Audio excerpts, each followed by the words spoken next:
Hello friends, welcome back to your channel bio exam and research support by doctor Archana. तो आज का जो video है वो बहुत ही स्पेशल है क्योंकि आज मैं आपको टीएफआरआई का एक्चुअल पेपर जो है 2022 का उसका सोल्यूशन प्रोवाइड करूंगी और साथ में एक डिटेल्ड एक्सप्लेनेशन भी हर क्वेश्चन का प्रोवाइड करूंगी।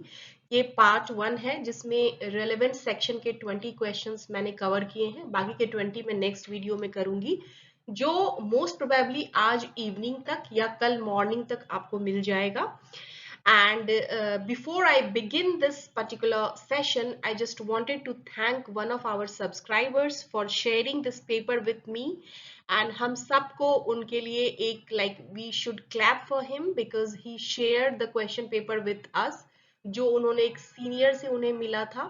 अगर वो चाहते तो वो नहीं भी शेयर कर सकते थे, बट उन्होंने शेयर किया है, सो ये it shows his sportsman spirit. So let's clap for him.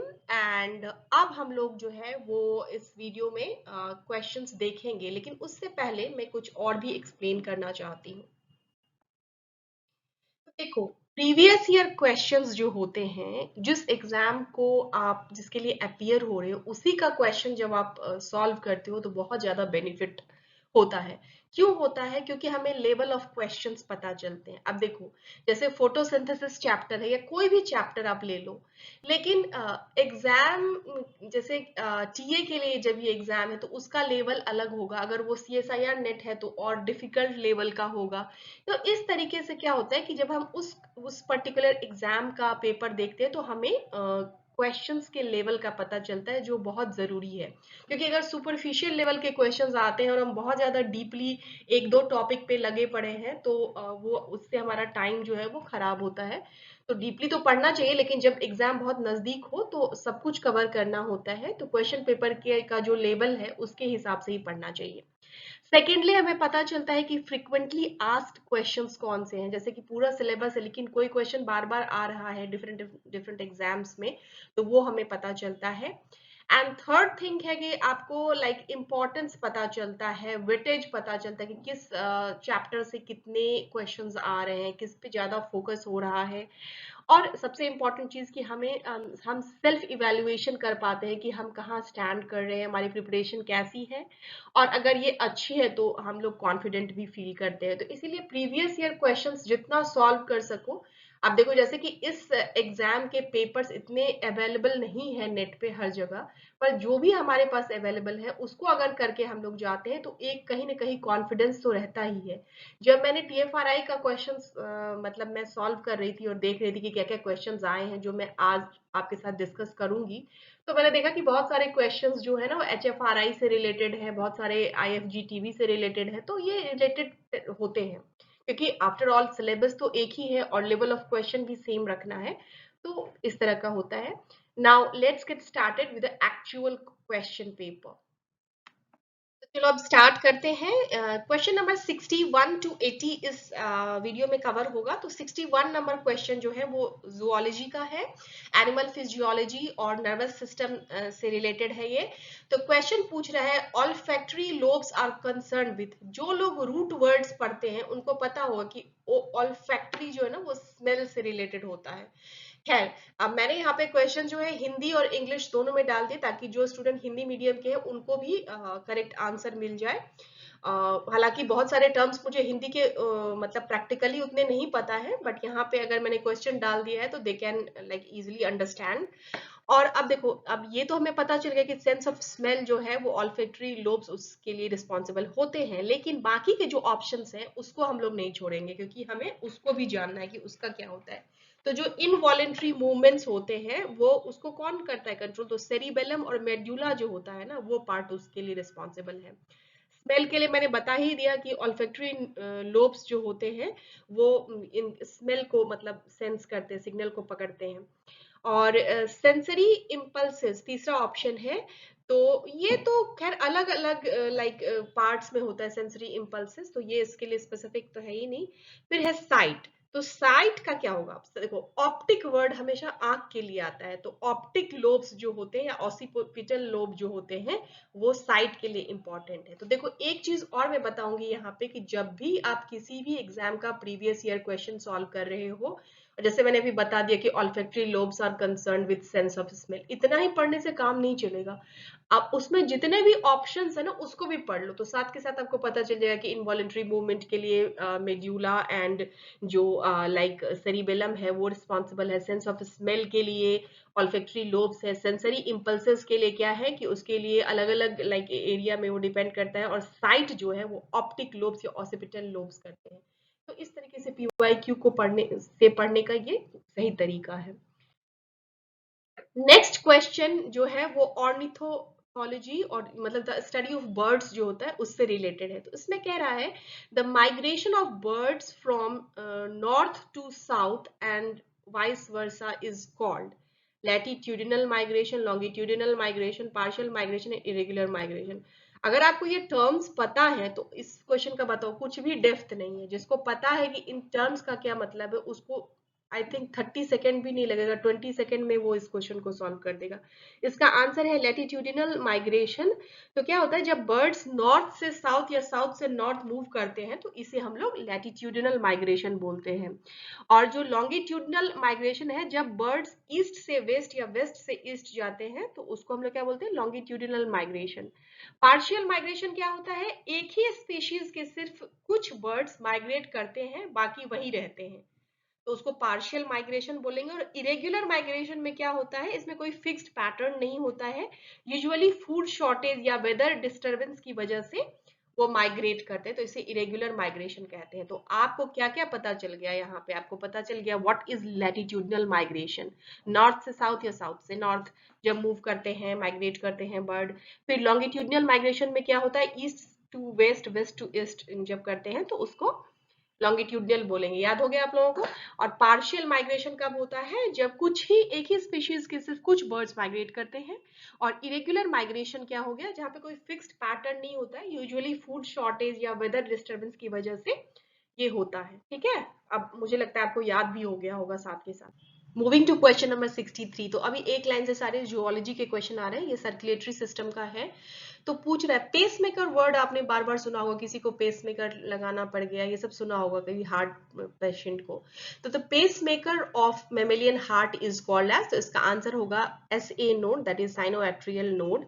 ये क्या है, ये हार्ट का नेचुरल पेसमेकर है और ये राइट एट्रियम में लोकेटेड होता है। और यहाँ से क्या होता है ना, इलेक्ट्रिकल इंपल्सेस शुरू होते हैं जो हार्ट बीट को रेगुलेट करते हैं, तो इसका क्या होगा, हार्ट बीट रेगुलेट करते हैं ये पेसमेकर्स।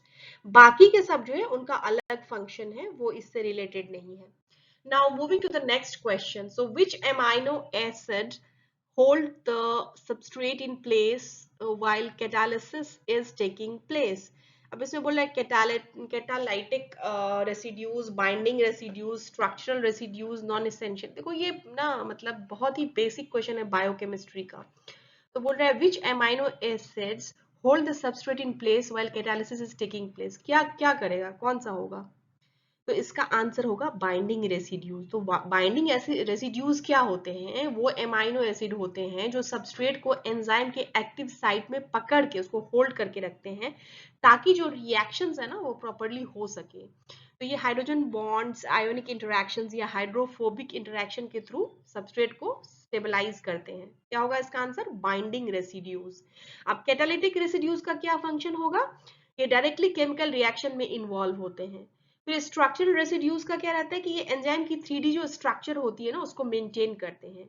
और जो नॉन एसेंशियल रेसिड्यूज का जो होते हैं वो क्या करते हैं, सबस्ट्रेट बाइंडिंग या कैटालिसिस में इंपॉर्टेंट रोल इनका नहीं होता है। तो सबस्ट्रेट को होल्ड करने वाले अमाइनो एसिड्स होते हैं, इसका आंसर क्या हुआ, बाइंडिंग रेसिड्यूज। ये हमेशा याद रखना, आपको सब पता चल गया। नॉन एसेंशियल है तो non essential which is not important for that particular work, नाम सही है। स्ट्रक्चरल है तो 3D स्ट्रक्चर को मेंटेन कर रहा है, कैटालिटिक है तो डायरेक्टली केमिकल रिएक्शन में इन्वॉल्व होते हैं। और जो बाइंडिंग रेसिड्यूज है वो होल्ड करते हैं, कहाँ पे, सबस्ट्रेट को होल्ड करते हैं, सबस्ट्रेट को क्या करते हैं ना एंजाइम के एक्टिव साइड में पकड़ के रखते हैं, होल्ड करके रखते हैं ताकि रिएक्शन प्रॉपर्ली हो सके। Now moving to next question, that is again from evolution and comparative anatomy। तो question क्या है, which of the following is the connecting link between reptilia and apes। तो उसका जो इसको याद कर लो, ये है ना आर्कियोटेरिक्स, इसका आंसर होगा। और इन्हें फर्स्ट बर्ड भी कहा जाता है। इसमें रेप्टाइल लाइक फीचर्स होते हैं, जैसे कि टीथ होता है, teeth in jaw, long tail, clause and on wings. और क्या होता है बर्ड लाइक फीचर, क्या क्या होता है, फेदर और विंग्स होता है, दोनों मिले हुए हैं। यह इसीलिए इसको connecting link between reptiles and bird बोलते हैं। अब कनेक्टिंग लिंक है किस किस के बीच में, रेप्टाइल्स और बर्ड के, तो कुछ रेप्टाइल का भी फीचर होगा। तो रेप्टाइल का कौन कौन सा फीचर है, तो टीथ होता है जॉ में, लॉन्ग टेल होता है, क्लॉज ऑन विंग्स होता है, जबकि बर्ड लाइक फीचर क्या क्या होता है, फेदर और विंग्स होता है। ठीक है, तो इसी वजह से इसको कहा जाता है। Now moving to the next question, जो कि या तो आप उसको एग्रीकल्चर से भी बोल सकते हो, क्योंकि एग्रीकल्चर में पढ़ाई होता है, और जो है जूलॉजी से भी बोल सकते हो। तो इकोनॉमिक जूलॉजी और अप्लाइड बायोलॉजी से ये क्वेश्चन रहता है। तो क्या है इसमें, कुछ नहीं है, देखो कितना हल्का कितना इजी क्वेश्चन है कि ब्रांच ऑफ जो है आपको पूछ रहा है कि किस ब्रांच में क्या होता है। तो देखो, रियरिंग ऑफ हनी बीज on a commercial scale is called apiculture. Correct answer है। तो एपीकल्चर आपको क्या पता चल गया, हनी बी का जो कॉमर्शियल लाइक रेयरिंग होता है वो एपीकल्चर के थ्रू होता है। इसमें क्या है ना, हनी बी वैक्स और पॉलिनेशन वगैरह जो है ये सब किया जाता है। और सेरीकल्चर क्या है, silk worm. Sericulture silk worm से रिलेटेड है, उसके रियरिंग के लिए। वर्मी कल्चर क्या होगा, अर्थ वर्म्स के लिए। और लैक कल्चर क्या होगा, लैक इंसेक्ट। तो इसमें नाम से एपी जो है हनी बीज एपीकल्चर, सेरीकल्चर क्या हो गया आपका सिल्क वर्म के लिए, वर्मी कल्चर क्या हो गया अर्थ वर्म्स के लिए, और लैक कल्चर किसके लिए हो गया, लैक इंसेक्ट्स के लिए। क्वेश्चन नंबर 67, विगलर या एंगल वर्म क्या है। विगलर्स और एंगल वर्म्स आर, तो इसका एग्जांपल, इसका जो करेक्ट आंसर है वो है मैन्योर वर्म्स और खाद के कीट। क्योंकि जो ये जो कीट हैं, लाइक विगलर्स और एंगल वर्म्स जो हैं कीड़े, वो कहाँ रहते हैं, वो मैन्योर वर्म्स बोले जाते हैं, क्योंकि वो वहाँ पाए जाते हैं। गार्डन वर्म्स जो हैं वो सॉइल में मिलते हैं। फील्ड वर्म्स जो हैं वो फील्ड में, खेतों में मिलते हैं।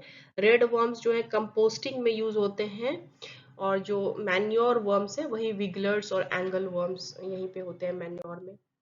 अब है स्टडी ऑफ फिशेस के ऊपर है कि बैराक्यूडास अदरवाइज नोन एज, इसका दूसरा नाम बोल रहा है कि क्या होगा बैराक्यूडास का। शैड्स, सी पाइक्स, फ्लाइंग फिश और म्यूलेट्स। तो इसका करेक्ट आंसर है सी पाइक्स। क्योंकि जो बैराक्यूडास हैं उसको कॉमनली ये बोला जाता है। और क्योंकि इनका जो है ना लॉन्ग स्लेंडर, ये लॉन्ग स्लेंडर होते हैं और प्रेडेटरी फिश होती हैं ये, ठीक है ना। और बाकी जो है ये सब इसमें नहीं आएगा, इसको आप याद कर लो, ये याद करने की चीज है, इसको याद कर लो। नाउ नेक्स्ट है कि ब्लड ग्रुप और इम्यूनोलॉजी के ऊपर आ रहा है कि hemolytic disease of the newborn is caused by maternal antibody reaction to the Rh antigen which can happen if। अब देखो ये उसको आ जाएगा जिसको RH सिस्टम अच्छे से पता है। तो देखो इसका आंसर ए होगा। क्या कह रहा है कि haemolytic disease of the newborn. अब देखो बाकी के सब ऑप्शन को देखो, इसको देखो, जब भी मदर RH पॉजिटिव है तो baby will not face RH antigen problem, ठीक है। और जब दोनों पॉजिटिव है तो कोई इनकम्पैटिबिलिटी नहीं है। मदर अगर RH नेगेटिव है, फादर RH नेगेटिव है, तब भी कोई प्रॉब्लम नहीं है, कोई एंटीजन मिसमैच नहीं है। लेकिन प्रॉब्लम कब होती है, जब मदर RH नेगेटिव है और फादर RH पॉजिटिव है। तो fetus can become RH positive और मदर्स इम्यून सिस्टम क्या करेगा, प्रोड्यूस करेगा anti RH antibodies against fetal RBCs। तो उससे क्या हो जाएगा, हीमोलाइटिक डिजीज ऑफ न्यूबॉर्न, जिसको एरिथ्रोब्लास्टोसिस फिटालिस भी बोलते हैं। आई थिंक मुझे तो लग रहा है कि शायद मैंने 12th में ये पढ़ा था, किसी 12th या 10th में कभी पढ़ा था मैंने, मुझे ऐसा याद आ रहा है। तो ये क्वेश्चन वही है कि लाइक आप इसमें देख लो कि RH मतलब मदर का माइनस होगा, नेगेटिव होगा, फादर का पॉजिटिव होगा, उस केस में ये प्रॉब्लम होगा। लेकिन अगर मदर पॉजिटिव है और फादर नेगेटिव है तब प्रॉब्लम नहीं होगा। अगर मदर पॉजिटिव है फादर पॉजिटिव है तब भी प्रॉब्लम नहीं होगा। अगर मदर नेगेटिव है और फादर नेगेटिव है तब भी प्रॉब्लम नहीं होगा, ठीक है। अब है the Leydig cell found in the human body are secretory source of intestinal mucus, progesterone, testosterone और ग्लूकागॉन। इसका आंसर है टेस्टोस्टेरोन। क्योंकि जो इंटेस्टाइनल म्यूकस है उसके लिए क्या है, गॉबलेट सेल्स होती हैं जो इंटेस्टाइन से सिक्रीट करती हैं। ये लिडिक सेल से नहीं होता है। जो इंटेस्टाइनल म्यूकस क्या कौन प्रोड्यूस करता है, गॉबलेट सेल्स। प्रोजेस्टेरॉन जो है वो मेनली ओवरीज का जो कॉर्पस ल्यूटियम होता है और प्लेसेंटा से निकलता है। टेस्टोस्टेरॉन क्या है, लीडिंग सेल्स से, जिसे इंटरस्टिशियल सेल्स भी बोलते हैं, जो टेस्टिस में होते हैं और ये सिक्रीट करते हैं। उसके बाद ग्लूकागॉन जो है ये पैंक्रियाज के अल्फा सेल से निकलता है। तो देखो एक और टेक्निक होती है किसी भी क्वेश्चन को सॉल्व करने की, कि आप बाकी के ऑप्शंस भी देख लो। अगर आपको थोड़ा सा डाउट है तो आप देख लो। तो ग्लूकागॉन पैंक्रियाज के अल्फा सेल से होता है, प्रोजेस्टेरॉन जो है कॉर्पस ल्यूटियम से और प्लेसेंटा से होता है, इंटेस्टाइनल म्यूकस गॉबलेट सेल से निकलता है। तो क्या होगा, टेस्टोस्टेरॉन जो है लीडिंग सेल्स होता है। वैसे भी ये बहुत ही बेसिक क्वेश्चन है, तो जिन्होंने एक बार एनिमल फिजियोलॉजी पढ़ी है तो उनको ये पता होगा। अब बहुत सारे क्वेश्चंस हो गए, स्टूडेंट्स बोर हो रहे होंगे। अगर आप बोर हो रहे हो तो आप थोड़ा सा ब्रेक ले लो और बाकी के 10 क्वेश्चंस बाद में ले कर लेना। बट अगर नहीं हो रहे तो लेट्स कंटिन्यू। तो क्या है कि ये वाला जो है वो बॉटनी और जूलॉजी दोनों का ना कॉमन क्वेश्चन है। तो इसमें क्या कह रहा है, the number of different species and the number of individuals of each species within a community is termed as, इसको बोलते हैं स्पीशीज डाइवर्सिटी। मतलब एक कम्युनिटी में कितनी अलग अलग स्पीशीज है और हर स्पीशीज में कितने इंडिविजुअल्स है ना, ये चीज जो है स्पीशीज डाइवर्सिटी कहलाती है। जबकि जो जेनेटिक डाइवर्सिटी है, ये एक ही स्पीशीज के इंडिविजुअल में जीन्स का वेरिएशन कितना है, मतलब डिफरेंट, जैसे कि डिफरेंट वेराइटी ऑफ राइस हो गया, तो उसको जेनेटिक डाइवर्सिटी बोलते हैं। इकोलॉजिकल डाइवर्सिटी क्या होगा, थोड़ा सोचो, कि अलग अलग इकोसिस्टम, जैसे forest ecosystem, desert ecosystem, ocean ecosystem, ये जो सिस्टम इकोसिस्टम का वेरिएशन दिखाता है, इकोलॉजिकल डाइवर्सिटी। और एनवायरमेंटल डाइवर्सिटी नाम से ही क्लियर है कि बायोडाइवर्सिटी जो है कि मतलब एनवायरमेंटल कंडीशंस, क्लाइमेट, सॉइल से की वेराइटी, मतलब उससे रिलेटेड जो वेराइटी को इंडिकेट करता है, तो एनवायरमेंटल डाइवर्सिटी उसको बोलते हैं। तो ये आपका क्लियर हो गया, सभी टर्म्स मैंने बता दिया। नेक्स्ट क्वेश्चन अगेन बॉटनी से है, तो उसमें क्या है कि देखो कितना ये इजी है। Who is the author of Historia plantarum, ठीक है ना। इसका आंसर थियोफ्रास्टस होगा, क्योंकि जो एरिस्टोटल है he is father of zoology, और उन्होंने एनिमल्स पे काम किया था, प्लांट पर काम नहीं किया था। थियोफ्रास्टस को फादर ऑफ बॉटनी भी बोलते हैं। उन्होंने हिस्टोरिया प्लांटेरम लिखा था, जिसमें प्लांट्स की डिस्क्रिप्शन और क्लासिफिकेशन दी गई है। कार्ल लिनेयस जो थे वो फादर ऑफ टेक्सोनॉमी कहलाते हैं, ठीक है ना। उन्होंने स्पीशीज प्लांटेरम पर काम किया है, स्पीशीज नेचुरी, सिस्टेमा नेचुरी और स्पीशीज प्लांटेरम। और हिपोक्रेट्स जो थे वो फादर ऑफ मेडिसिन है, मेनली ह्यूमन हेल्थ और डिजीज पर काम किया था उन्होंने। तो option 2 is correct. Now moving to question number 73. The inhibitory effect of terminal bud upon lateral or axillary bud development is known as apical dominance, है ना। आपने एक्सपेरिमेंट पढ़ा होगा इसका। और देखो अभी जो मैंने आपको कुछ पिछले क्वेश्चन करवाए थे पीवाईक्यू, तो आपको मैंने बहुत डिटेल में एंटी ट्रांसपेरेंट के बारे में पढ़ाया था। अगर आपको जिन्होंने देखा होगा उन्हें पता है। तो अब इसमें देखो जो एंटी ट्रांसपेरेंट होता है, ये कुछ ऐसे सब्सटेंसेस होते हैं, केमिकल सब्सटेंसेस होते हैं जो प्लांट के लीव्स से ट्रांसपिरेशन को कम करते हैं, मतलब वाटर लॉस को कम कर देते हैं, ठीक है। और जो एपिकल डोमिनेंस है, जो कि इसका करेक्ट आंसर है, वो क्या करता है, टर्मिनल बड का हार्मोन है ऑक्सिन, लेटरल बड्स की ग्रोथ को रोकता है, ठीक है। लेटरल बड्स की ग्रोथ को रोकता है। क्या बोला था, inhibitory effect of terminal bud upon lateral axillary bud development is known as apical dominance. Calmodulin क्या है, ये कैल्शियम बाइंडिंग प्रोटीन है जो सेल के अंदर सिग्नल ट्रांसडक्शन में काम करता है, और जैसे एंजाइम रेगुलेशन और मसल कॉन्ट्रैक्शन में। तो आपको कामोड्यूलिन के बारे में भी क्वेश्चन आएगा तो बना लोगे। और डोरमेंसी तो सबको पता है, सीड डोरमेंसी। तो ये एक ऐसा कंडीशन है जिसमें सीड या बड कुछ टाइम के लिए इनएक्टिव हो जाता है, और फिर फेवरेबल कंडीशंस आने तक जो है, उसके जब आता है तब वो फिर फर्टाइल होता है, तो जर्मिनेट करता है।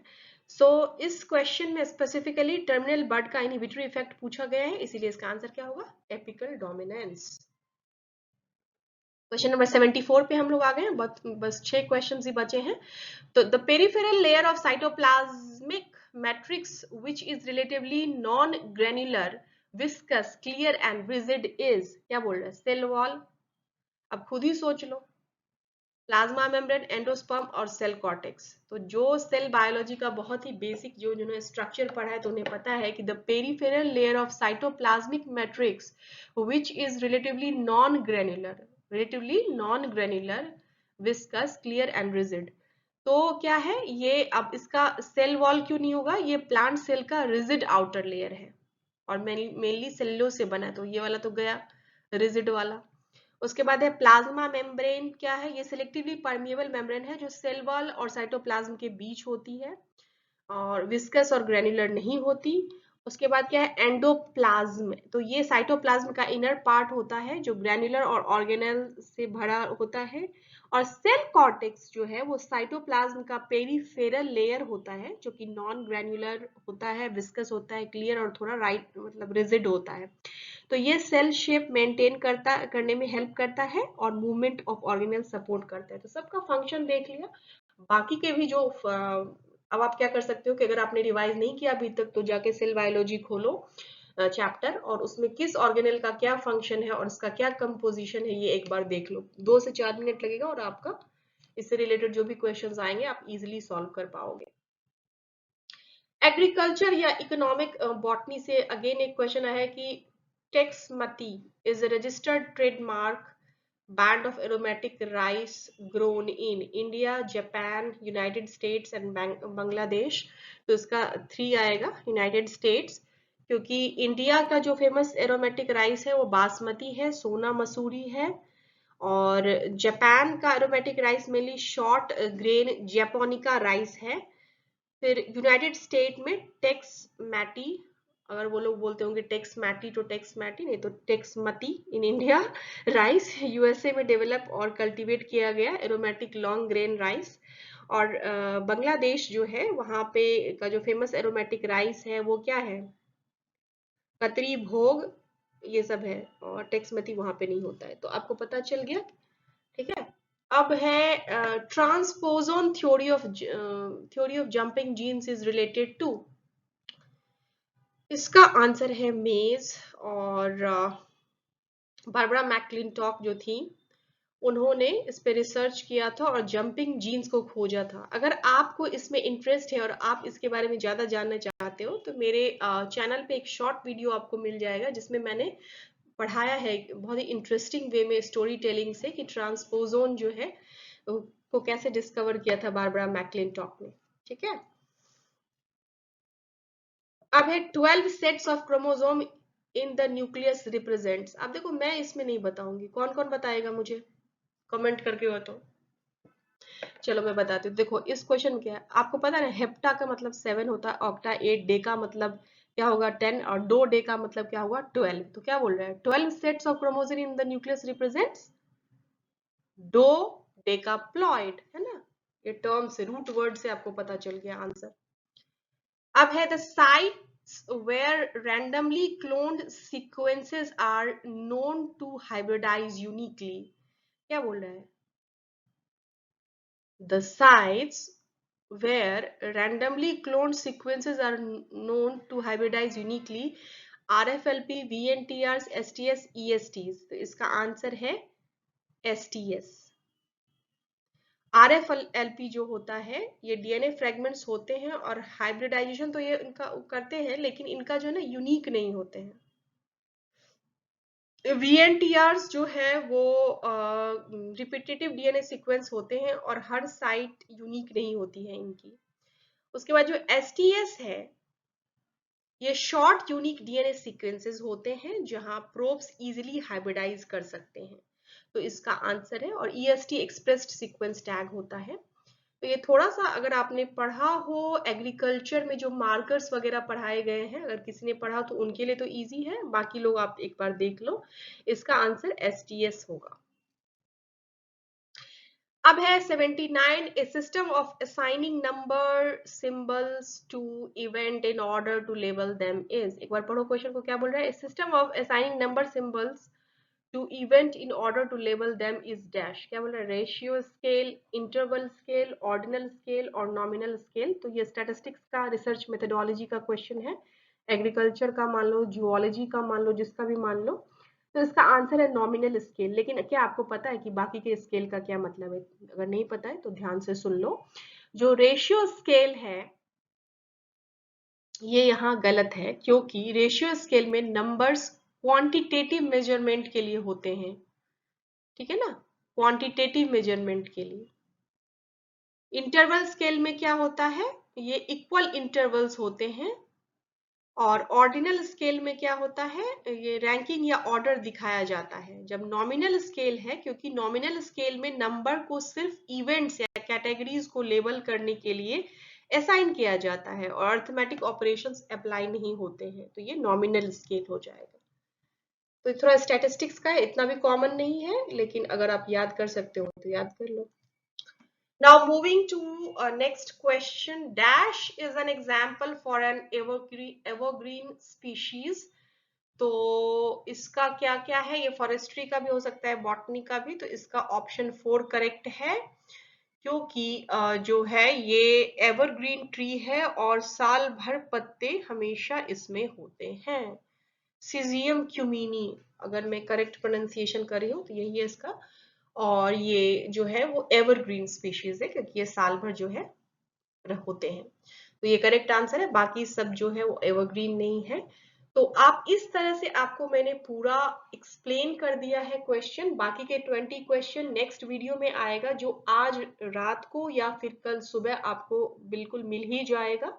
सो मैं अब यही कहूंगी आपसे कि all the best for your exam. ये टाइम जो है वो पैनिक करने का नहीं है, टाइम अभी अब आ गया है कि आप अच्छे से तैयारी करो एग्जाम की। जो भी टाइम बचा है उसमें रिवीजन करो, क्वेश्चंस देखो।